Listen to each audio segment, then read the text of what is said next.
Je vais vous présenter l'entreprise Soufflet Alimentaire Camargue. Nous traitons 80 000 tonnes de riz, 50 000 tonnes pour la partie étuvée et 30 000 tonnes pour la partie riz naturel. Donc, je vais vous présenter les process de transformation. On va démarrer tout d'abord par l'étuvage du riz. Donc, vous avez ici les différentes étapes du process. L'étuvage se fait sur la base du riz paddy, c'est-à-dire le riz tel qu'il est récolté, avec ces deux enveloppes. Le produit est réceptionné et il va subir un trempage avec de l'eau chaude à 50 degrés pendant une durée variable entre 3 et 5 heures. L'humidité du produit à réception est de 15%. À la fin du trempage, nous aurons à peu près 30% d'humidité. L'eau est ensuite égouttée et le riz va être traité thermiquement dans une grande cocotte minute sous pression, environ pendant 20 minutes à 115 degrés de température. Le but étant de transformer l'amidon et de le gélatiniser.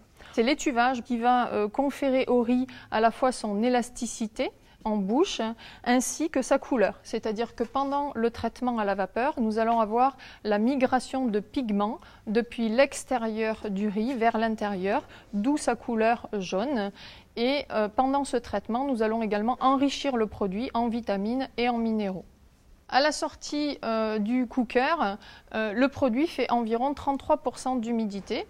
Il est à ce niveau-là très élastique et nous allons le sécher. Donc nous avons deux phases de séchage, une phase haute température à 130 degrés environ qui va durer une quinzaine de minutes et ensuite une phase de séchage plus lente qui va durer à peu près 6 heures entre 90 et 30 degrés environ. Le produit est ensuite stocké. Puis, nous allons passer à la phase d'usinage et de triage. Donc, tout d'abord, nous passons par une phase de nettoyage avec des tamis et une aspiration. Ensuite, nous allons décortiquer le produit, c'est-à-dire enlever la balle. Donc, vous avez un exemple ici, la balle du produit qui est enlevé. Le produit, pour enlever la balle, passe au travers de rouleaux et par friction, donc va décoller l'enveloppe du grain. À la sortie du décortiquage, tous les riz paddy ne sont pas décortiqués. Donc on va séparer par une machine qui fonctionne sur la base de la densité, de la différence de densité. On va séparer les riz paddy qui n'ont pas été décortiqués, donc qui vont retourner dans le process en amont, du riz cargo qui lui va être épieré. Donc là, c'est une phase d'épierrage, donc une phase de sécurisation du produit pour enlever tous les corps étrangers denses. Ensuite, nous passons par la phase d'usinage, qui est une phase d'abrasion du produit. Donc, nous avons des blanchisseurs, nous en avons 3 successivement, et qui vont donc abraser de plus en plus le produit pour arriver à un riz complètement usiné. Nous passons ensuite par une phase de polissage, qui est en fait une micro-pulvérisation d'eau sur le produit pour enlever la farine adhérente au produit. Ensuite, nous avons une étape de séchage qui va abaisser l'humidité en dessous des 15%, qui est son humidité de stabilité, humidité dans laquelle on va pouvoir conserver le produit fini. Enfin, nous avons des étapes de triage. Alors, triage des grains qui sont cassés par un Planschichter et un alvéolaire, donc pour capturer les grains cassés. Un triage colorimétrique qui est basé donc qui est un triage par caméra optique qui va détecter les grains tachés et les grains jaunes et qui va les éjecter par un système d'air comprimé. Et enfin, les phases finales qui sont des phases de sécurisation du produit fini.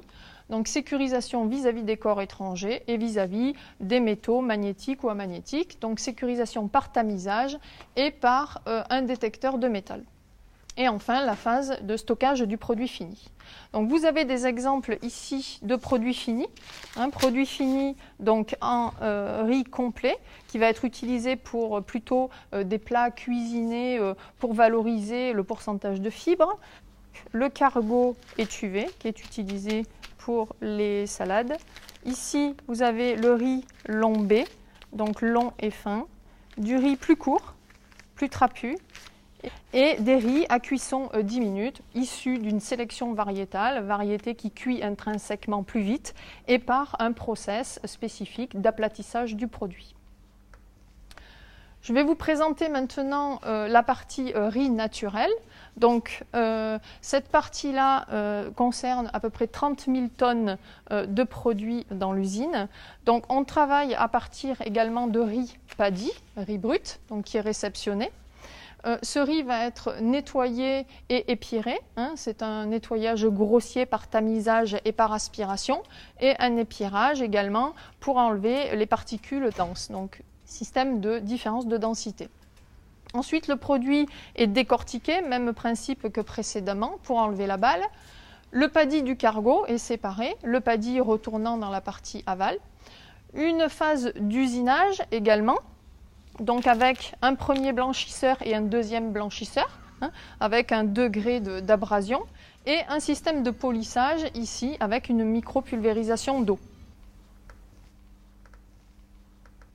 Ensuite, nous passons à la phase de triage, donc triage des brisures par un plan Sichter et un alvéolaire qui va permettre de capturer les grains cassés.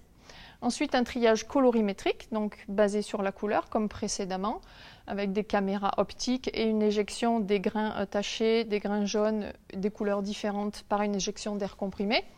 Et la phase de sécurisation du produit fini avec un passage sur un nettoyeur séparateur, donc par tamisage, et une sécurisation par différence de densité sur un épireur, et le stockage en produit fini. Ici, ce sont les échantillons de la ligne de riz naturel, le paddy toujours, une variété de riz rond. Après décortiquage, on obtient le riz cargo, donc le riz moins sa balle. Les phases d'abrasion, donc avec le riz à la sortie du premier blanchisseur et du deuxième blanchisseur, on obtient un riz relativement blanc. Puis la phase de polissage, donc avec une micropulvérisation d'eau, donc un riz beaucoup plus propre. Et ici, après les phases de triage et de sécurisation, les produits finis. Donc produits finis en riz complet, qui sont utilisés pour les galettes et les snackings, avec les produits semi-usinés, donc un produit qui est très faiblement gratté. Vous avez du riz à 50% brisure qui va être utilisé pour les céréales petit déjeuner, et enfin le produit fini de qualité supérieure, 5% brisure, utilisé pour les riz au lait et les gâteaux de riz. Ce sont des riz, donc les riz blancs, ce sont des riz qui sont très moelleux en bouche, très texturants. C'est pour cette raison qu'ils sont utilisés dans les riz au lait et les gâteaux de riz ou les céréales petit déjeuner. La différence avec le riz étuvé qui lui est beaucoup plus élastique et beaucoup plus ferme en bouche.